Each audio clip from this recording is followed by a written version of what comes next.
Did you just throw your phone? No, I did not throw the phone.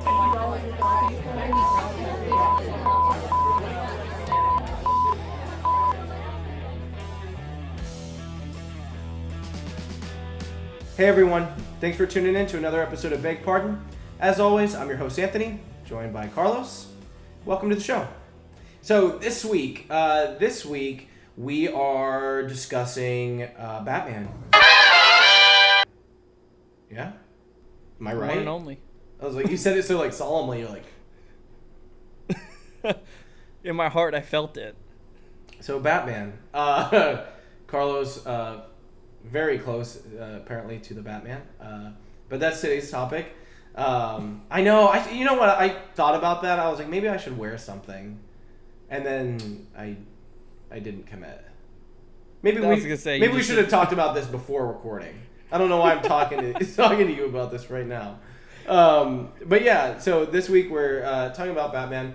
And for those of you that aren't following, the new film, when does that even come out? I believe it comes out 2021. 2021. So they just dropped the trailer as of this recording, what, 1 day ago, 2 days ago? 1 day ago. 1 day ago, as of this recording. And I don't know. I mean, we're going to get into it. We're going to get into it. We're going to talk about it. But I do know, again, Carlos, you're super invested. So give us some backstory. Backstory into my obsession with Batman, or backstory into Batman himself? Into Batman himself. I mean, you can do both. But into Batman himself. Sure. So Batman is probably the second oldest character DC has. Superman clearly being the oldest. But Batman was always the character that people joked and said he was a Marvel character in a DC world because he had so much depth to him and like his rogues gallery. I mean, he has so many villains that you can throw a dart at a board and you'll hit a Batman villain, much like Spider-Man. I mean, he had like Mr. Freeze, he had Bane, he had Joker, he had Riddler, like he had all these people. And they all were different in the way that they challenged him. So Batman, although he's a human, he's usually looked at as like the most important or strongest character in the Justice League. In fact, we're not going to get into it here because we're only talking about cinematic Batmans, but in an animated film, I want to say it's called Justice League Doom. The whole film was predicated on Batman created fail-safes for every member of the Justice League, meaning he knew how to kill every single one of them. And the villains of the movies got it. And what they did was they switched up their heroes. So, like, they didn't attack, like, Cheetah didn't attack Wonder Woman the way she normally would. Like, they kind of mixed it up. And almost the entire Justice League got killed because of Batman's plan. Batman. Yeah. And then you find out at the end of the movie because Superman's like, well, what was your contingency plan? And he was like, there isn't one. The Justice League itself is a contingency. Meaning, it takes all of them to kill him if he went down. To him. I mean, that was his thought. Yeah, because he was like, I could take all y'all out. Right. Might have not been fact, but that was his thought. But yes, like I said, for the purposes of this episode, we are talking cinematic Batman. Shall we give this matter further consideration? Adam West was a phenomenal Batman. He is sadly disqualified because he was a TV show Batman who did have a movie, but he was predominantly a TV show, as well as disqualifying Kevin Conroy. No, he's the voice of Batman in the video games, animated series, animated movies, but again, not the cinematic Batman. I am vengeance. I am the night. I am Batman. So, what is your familiarization with Batman cinematically? Not a lot. Not a lot at all. So I think, like, I did not see... I think I saw probably from... I saw Batman and Robin. The 97 Batman and Robin. Sorry. And I think everything past that. Like, okay. Batman Begins... I did not see Batman versus Superman. I just heard it was terrible, so I didn't watch it. You did see that. No, I didn't. I saw it with you. That's how I know you saw it. No, I did not. You threw a pillow at a TV screen because you thought a leaf was real. We were watching that? That was that movie. Yeah. Well, then I saw that movie. That's how memorable it was for me, folks. I was gonna say you didn't like it, clearly. Yeah, I have no recollection of seeing it. I do have recollection of the embarrassing moment that you just tried to out me publicly in. So thank you. To not make this awkward for everyone, there was so Carlos had a television.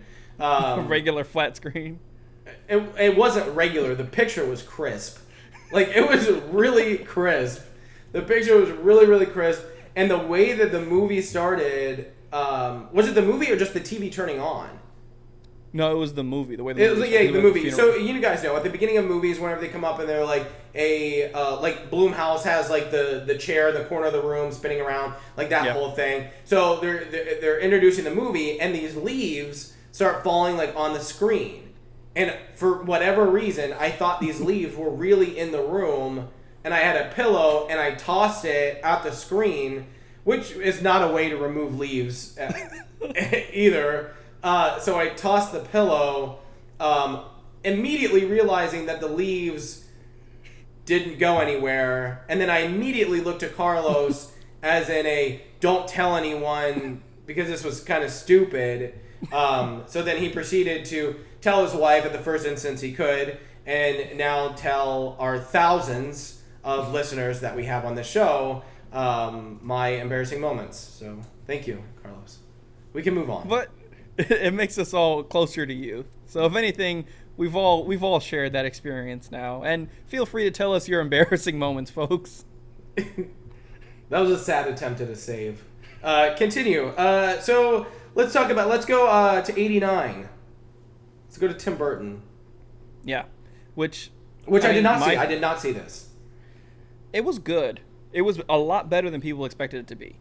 Because like I had said before, at that time, the only real Batman you had live action to compare it to was Adam West. It was really like campy and everything was bat something. So he had like bat shark repellent or bat this, bat, so everything was like that.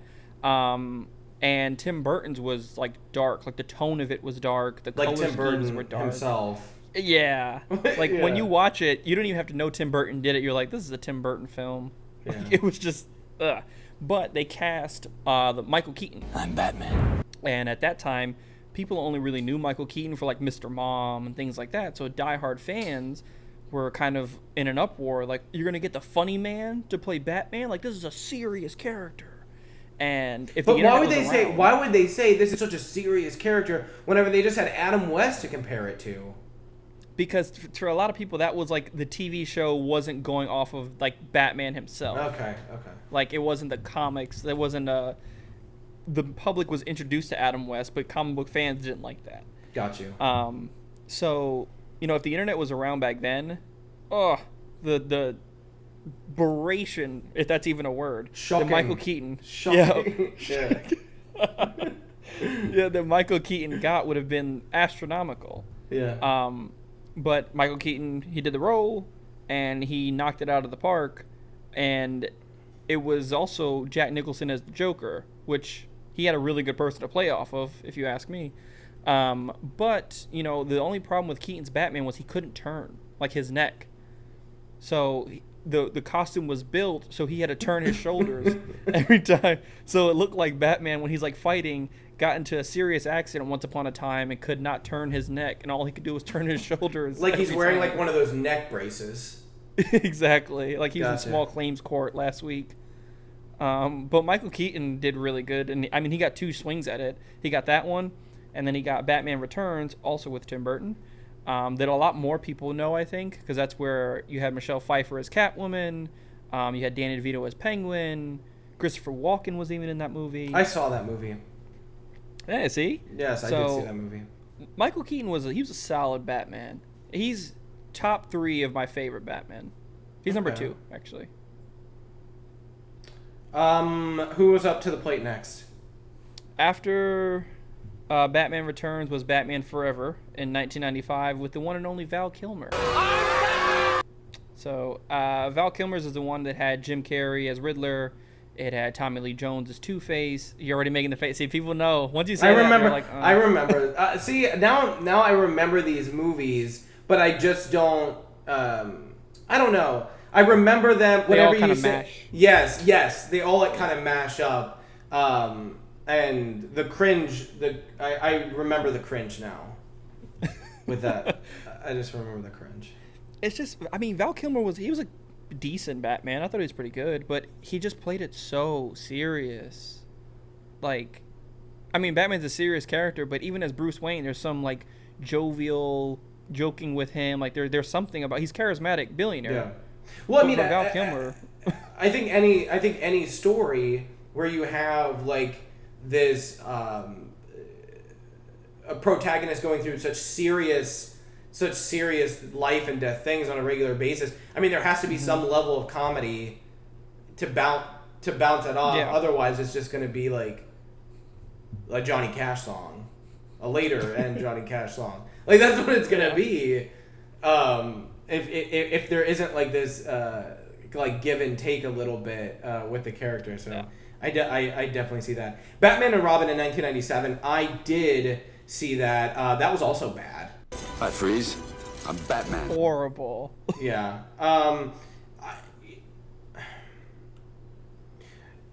To be honest, I personally don't know at what level you put on, like, say you have a bad film. Mm-hmm. What do you put on the direction of the film that the producers wanted to go in? I mean, you can't. There's certain things that are out of an actor's hands. There are certain things that are out of a director's hands. Mm-hmm. How much do you blame on the writers? How much do you blame on the actors themselves? How much? I mean, so many things. All it could take is just one little thing for a movie to become that bad. But it takes all of those things going masterfully well to come out okay.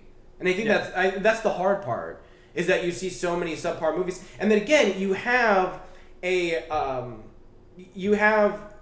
Batman. Like, this is a tall order.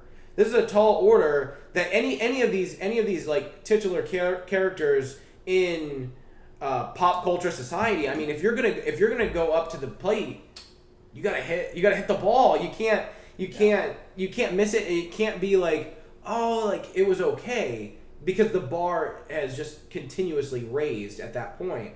And you're not able to just do a bunch of missed swings. And that's what that movie reminds me of. It's just a whole lot of just like missed swings. And like, well, I mean, it's Batman, so it's like, it's fine. We're going to be fine because people just love Batman. Well, that's not enough, because I think at that time too, as you're starting to go into more people watching movies, more like the comic movies about comic books and everything starting to get more mainstream.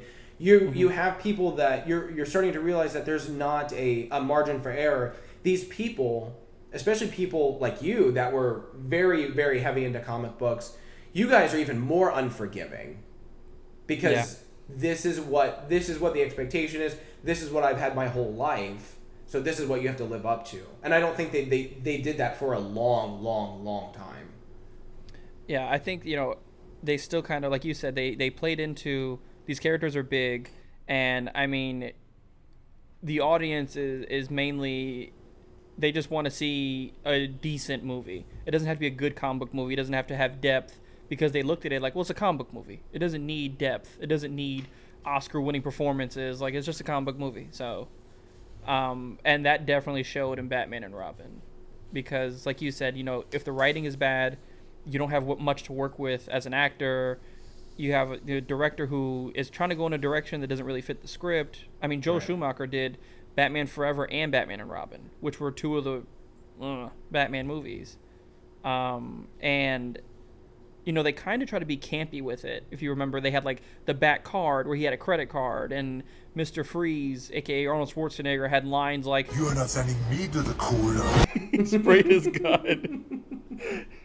So, like, they try to be campy with it, but also have like the dark Tim Burton tone to it, and it just did not mash.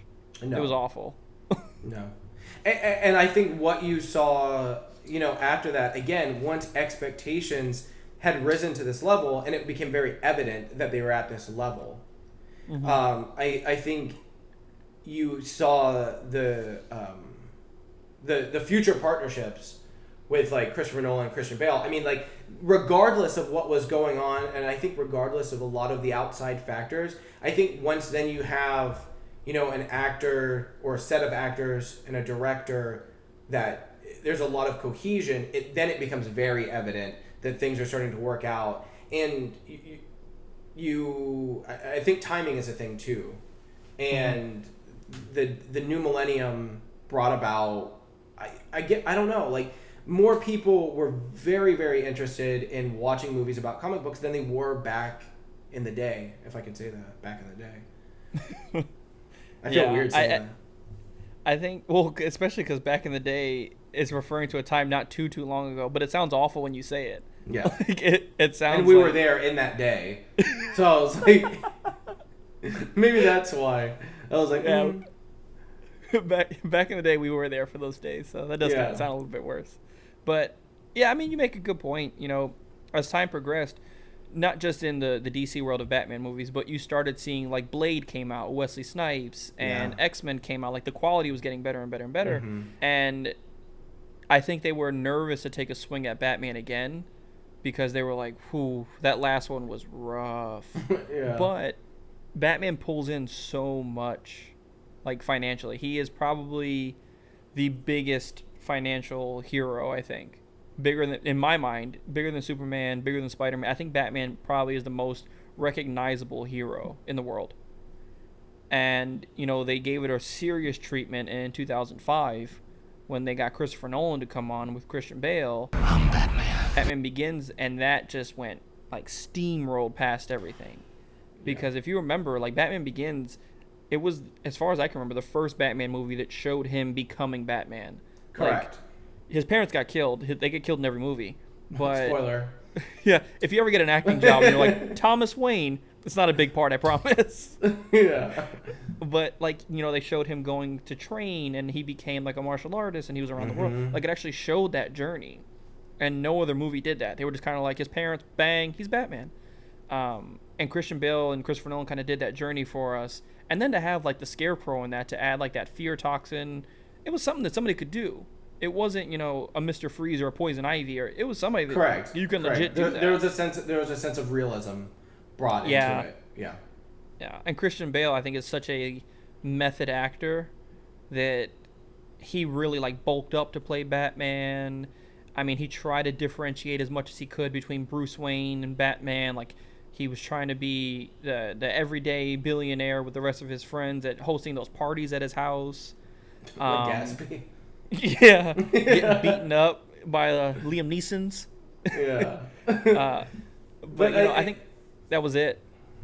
Yeah, I think that you start seeing that transition, and then it became, again, you're just setting the bar, right? You're continuously raising the bar and continuously saying, this is what we're capable of doing, this is what you people want, so this is what you get.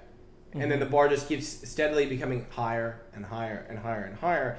And then you realize that these villains and superheroes, they need to be grounded more in reality. I mean, look at his Batman. What a departure from Adam West. Just in the human element, where even in a campy way, I can't relate to that. Yeah, I really can't. I can't relate to that Batman. I may enjoy watching it. I mean, now for, like, nostalgic purposes, but I can't see myself in that. But I can see myself in Batman now. Yeah. And I think so many other viewers can.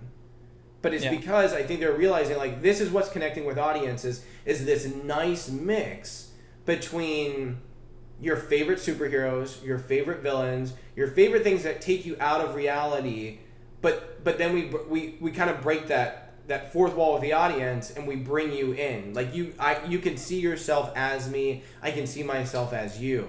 And I think that takes talent. That takes talent all across the board. It takes a relationship and a contract with the audience, and saying, okay, I need, like, this is what the expectations are. And whenever you're going to the theater or you're watching it at home or whatever, I mean, you're signing that imaginary contract. You're willing to go there mentally. You're willing to go there. And then from the creative team, I mean, then that puts the rest on them to say, okay, this is the world that we're painting you.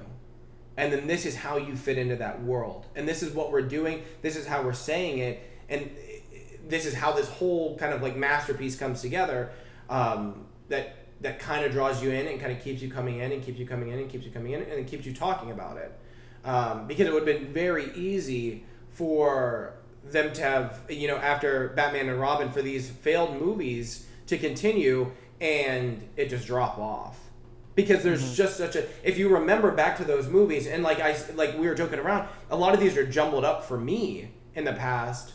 But I can still go back and remember and not be, it's because I'm not emotionally connected. I don't feel it. I don't feel myself in these films. But the ones that were able to grab audiences, were able to create that connection with them, not only were they critically acclaimed, they drew in more audiences because we felt it. We legitimately felt a connection to Bruce Wayne, to the Joker, to whoever, to literally any villain, any superhero that they had in there. We literally felt like, okay, I feel connected to this person. Yeah, and to follow that, like you said, they're jumbled up for you. They're jumbled up for a lot of people. I'm not even gonna lie, for me, even sometimes they're jumbled up because Batman Forever and Batman and Robin were so almost beat for beat the same that I'm like, oh, Val Kilmer was in 2 movies. He wasn't. He was in the one. But like you said, you feel like you can be in there, like you can relate to that Batman. And I think Christopher Nolan and Christian Bale did a good job of that because Gotham feels like a real city because it was filmed in a real city. Yeah. It's not a soundstage where they did like this caricaturized version of buildings and there was all these weird elements of like even the Batmobile, which it was cool in the movies, that elongated style car. You kind of figure like he couldn't really get around in this car. It works animated. It works great animated. It even works in a comic. But in real life, when you're driving basically a limo that's powered by a nuclear source, you're not taking sharp 90-degree turns in that. Yeah. So with Christian Bale, they gave him that tank. Because that's what a guy like Batman would need, is a tank. I'm just sorry. I'm imagining this is huge limo. This is stretch limo trying to go through the city. Go ahead. I'm sorry. I don't know. But that right there, that takes you out of the whole movie. Like imagine Batman's chasing I'm already Bane. gone. I'm gone. Yeah, and he's like, everyone get in the back, and there's just like this long stretch before he gets to his door. Yeah. Sipping Crown Royal on the back, just. He's like, how much longer, Alfred? Right. But and I think they had Michael Caine as Alfred too, and Michael Caine, he just knocks it out of the park. And you had Morgan Freeman as Lucius Fox helping him with his devices and stuff. And also, I mean, that was a trilogy they planned, so they planned on Batman having an end, and it showed that Batman lost cartilage in his knees, and it's getting harder for him to walk, and like his body's taking a toll. So it kind of told that story too of like he's not just this remarkable human being who never gets hurt. Like it shows his body is taking this toll, and for every movie his costume had to change because of what was happening. If you remember in The Dark Knight with Heath Ledger's Joker, he changed his costume because he got bit by that dog, and he made it more like lighter and aerodynamic. And that one which made no sense, went to Hong Kong and extradited a person with a plane, and I was like, I mean, okay. But visually, the way it was completed, you're like, I mean, maybe like a special SWAT force team could potentially do. Like you're rationalizing it. Yeah, you're like, I mean, it could. He said it was a failed military experiment. Who knows? They're failed all the time. Like, who knows? But and then that movie started out with a realistic feel of Joker robbing that bank, and you didn't know who Joker was yet because all the guys were like shooting each other, and then he takes his mask off. Hi. Side conversation for a second. You want to talk about backlash? No one, including this guy, wanted Heath Ledger as Joker because everyone thought of him as the Brokeback Mountain guy or the Knight's Tale guy. No one saw him as a serious actor enough to play Joker. And then he ends up giving an Oscar-worthy performance that... An Oscar-winning performance. Yeah, an Oscar-winning performance that I don't know if anybody else could have done. Yeah. And he fit perfectly into that world of Christian Bale's Batman. Like how they played off of each other was so perfect. And then you get into the third Batman, The Dark Knight Rises, where Bane was like the king of one-liners. Yes. Yes. To this day, we still say that his one-liners. Yes. Yes. And we're not saying like we say it once in a blue moon, folks. We say it like almost every day in some conversation or another. To my shame. Completely on the regular. It's become a normal part of our vocabulary, basically. Yeah. We've even said it to our staffs. Now's not the time for fear. That comes later. No shame. I have no shame. I was going to say, thinking back, was it professional? No. Do I regret it? No. But, you know, even in that, there was a sense of realism with Christian Bale's Batman still. And the only thing from a comic, like, standpoint, an animated standpoint, the only thing that I didn't like about Bale's Batman compared to others is that Bale's Batman seemed like good movies about Batman, but not Batman movies. Like, I never bought into this is the Batman that I knew and loved, and he had a code, and I just felt like this was a guy who was inspired by Batman, but he wasn't Batman.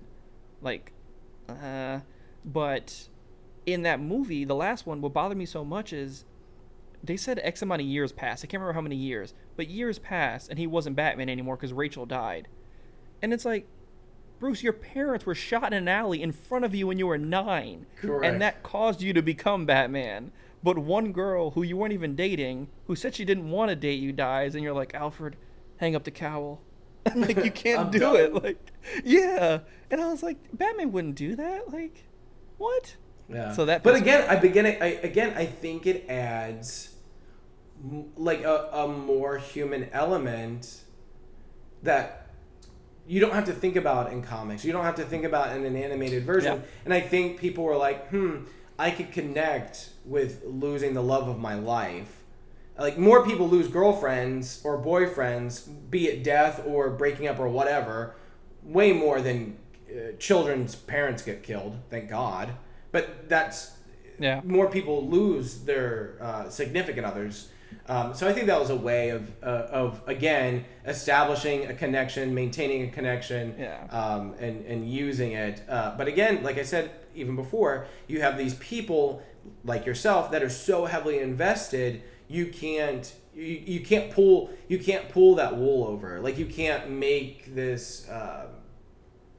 You can't form artificial connections. That's what I was trying to say. Yeah, and then it ends. Christian Bale's run as Batman ends with the worst thing he could have done. He fakes his death. Everyone thinks he died, just so he can meet Alfred in a diner somewhere. Yeah, to let him know, like, I fulfilled your dream and I'm okay. You saw me. All those months of agony and you had to bury me, and that wasn't real, Alfred. Here I am.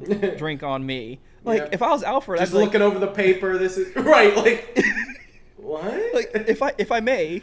Right. Like, excuse me. But then, you know, after Christian Bale's run, you get into Ben Affleck's. How many of you are there? Not enough. He sounded the part. His Batman voice made sense. It was a voice changer. It wasn't him just going hoarse after screaming at Alfred all day from his limo. Like, it was real. And Ben Affleck himself is a huge Batman fan, to the point where I've heard stories that he actually had, like the Adam West Batman, a statue that you tip the head and hit a button and it moves like a bookshelf to get to another room. Like, he was a fan. Oh. Yeah, but he caught a lot of backlash too for being cast as Batman because people weren't. On the first comment, it's like, Ben Affleck's gonna be Batman. The first one just goes, no. And Ben Affleck's Batman was the perfect mix of grounded in reality, but enough of that like fantastical element to where you knew this wasn't your world, but it could be. Like, this was a world where a Superman could live. Christian Bale's, there's no room for a Superman in that movie. It would have stuck out like a sore thumb. So I think, you know, Ben Affleck's was the perfect iteration of Batman, where it felt real enough, but you also knew, like, okay, it's not real, but you had me for a second. Kind of like an Iron Man. None of that science makes sense when he's talking about his suits. But I don't know enough about science. I believe him. Like, yeah, nanotech, it's crazy, man. I heard they were doing some really crazy stuff with it nowadays. Right. Like, and it doesn't make sense at all. Right. Where you have like you just said, like, where Christian Bale. I mean, to me, all of those movies, extremely grounded in reality. Yeah. And it would have been very disturbing to see to see a character that is next to impossible to ground in reality. Yeah. Superman. It's you can ground his social characteristics in reality, like his personality in reality. You can't ground his life in reality. Not the way that you can Batman, because Batman's a real person. Like a child, Yeah. you see his parents die. Like you weren't able to do that. And Yeah. I think that it was good to wait for the departure. Not that they would have ever tried to introduce him in those movies anyways, but That'd be sick. yeah. And is that the reason why we no longer have Ben Affleck or we have Robert Pattinson as Batman now, because Ben Affleck walked away? Would this have been Ben Affleck's film? So that's a really interesting story in and of itself, because Batfleck, as he's been lovingly called, Ben Affleck was supposed to do this Matt Reeves Batman, but originally Ben Affleck was going to write it and direct in it. Okay. I guess his relationship with Warner Brothers wasn't as great as Warner Brothers wanted it to seem, because recently somebody, I don't know if it was a friend of his or he himself said a friend told him, like, hey, if you do this movie, like, you'll drink yourself to death, because that's how much they're asking of him. And for everyone who knows Ben Affleck, he has a really bad drinking problem. So to give you, a premonition like that, that's enough for anybody to be like, maybe it's time I step away.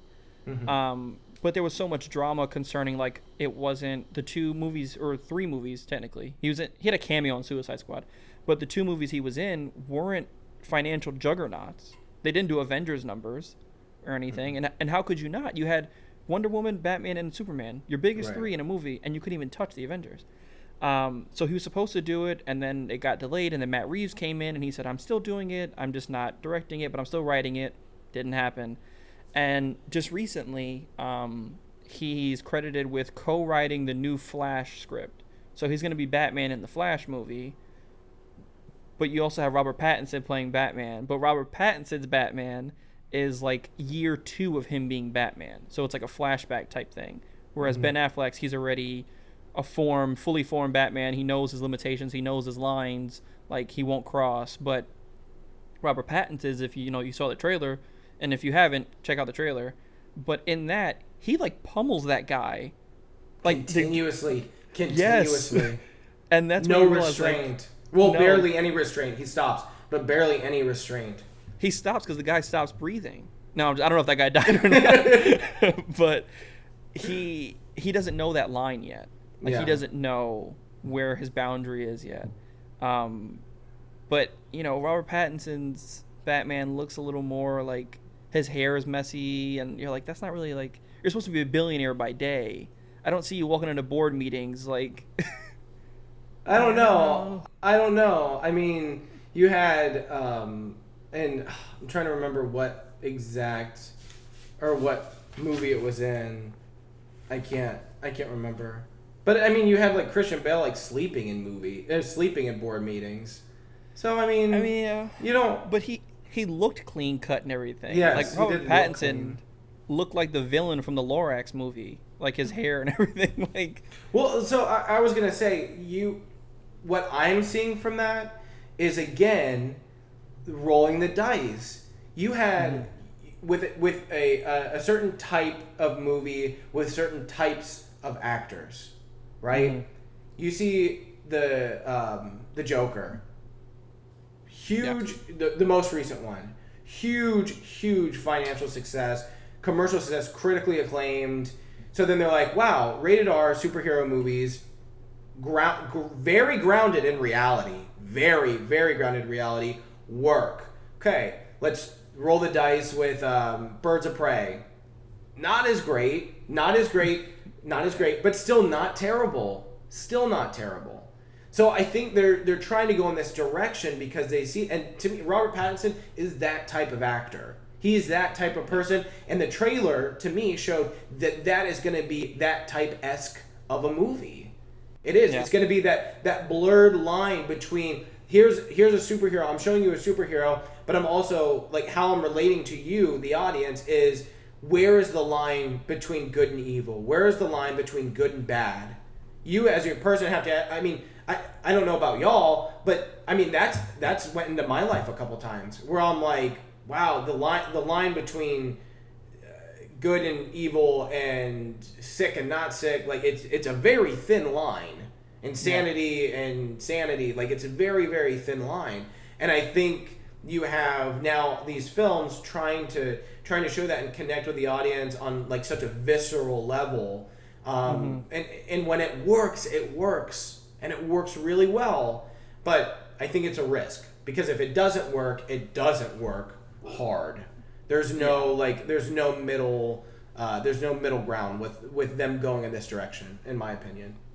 Yeah, and well, Pattinson is already behind the 8 ball because much like Ledger, much like Keaton, people are like, "Oh, the Twilight kid." Yeah. People don't think about him from The Lighthouse. I'm about to say, which is ridiculous. He's an incredible actor. I have no doubt in my mind that he'll be able to execute this role, and I have no doubt in my mind that I would not enjoy watching him as Batman. I have no doubt in my mind. I'm not worried about that at all. Yeah, and for somebody who's not a huge Batman fan, that's a good sign.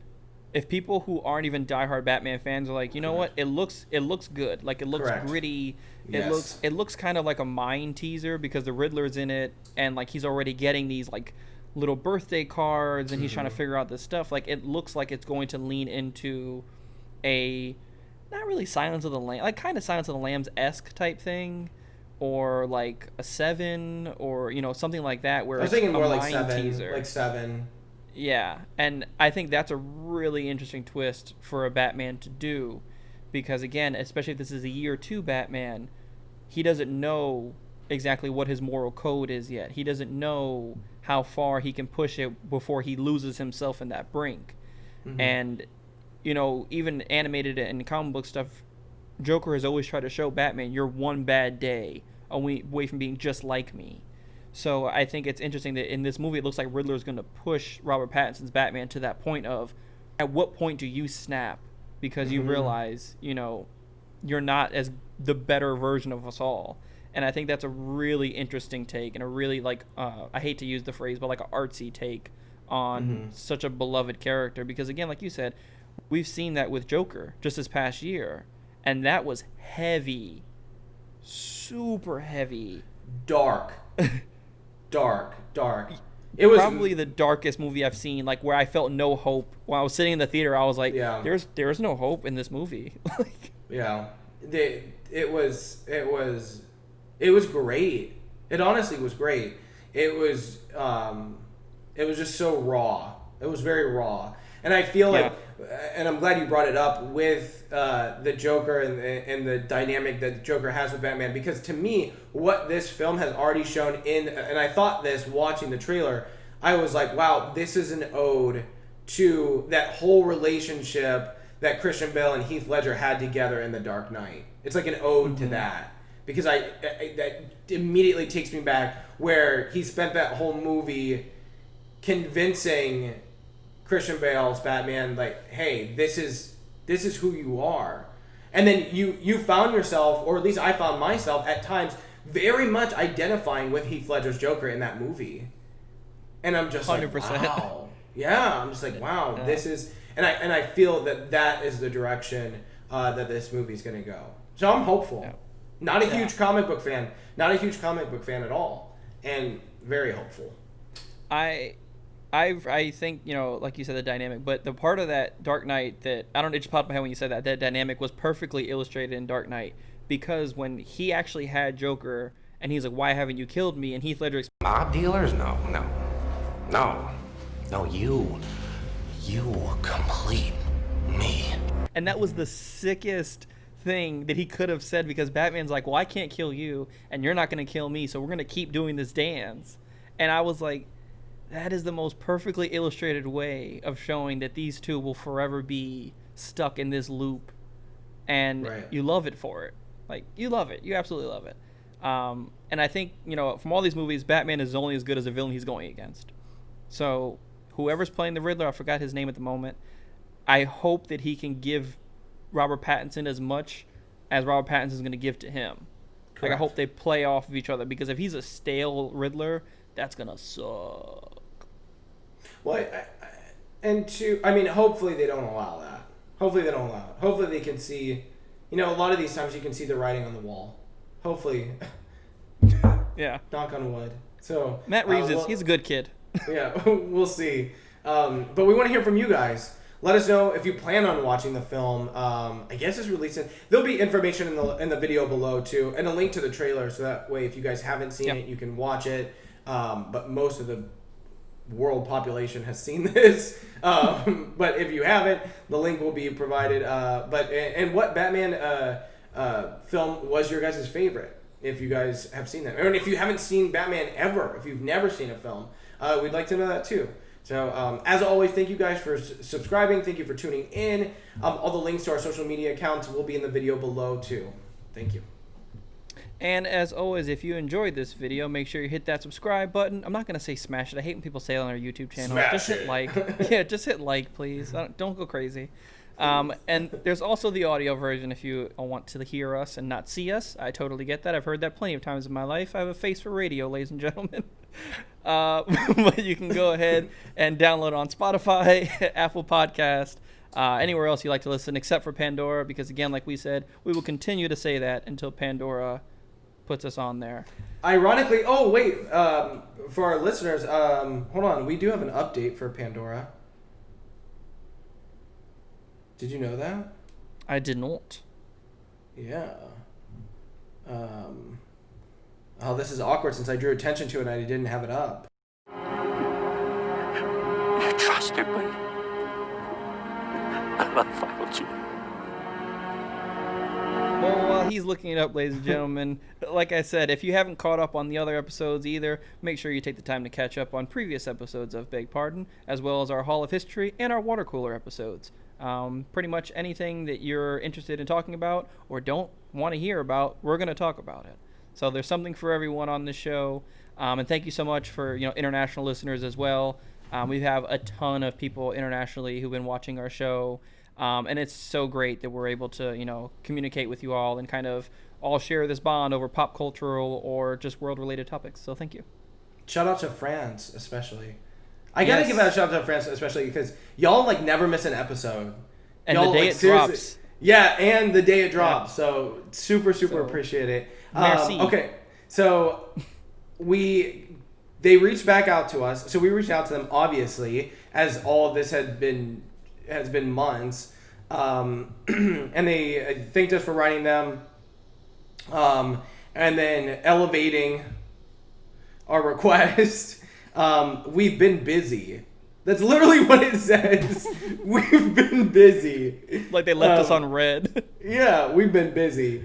But they're trying to fix their creator experiences and allowing the process in which to be a part of their platform. But they appreciate our patience, and they are going to reach back out to us after I guess an undisclosed amount of time. So that is the update that we did get from Pandora as of 2 days ago. So maybe y'all will hear us on there. Maybe. I don't know. Who knows? If not, a lot of other options for you folks. But that will do it for us here on Beg Pardon, the best podcast in all of Gotham. As always, he's been Anthony, I've been Carlos. And remember, he is vengeance, he is the night, he is Batman. Until next time.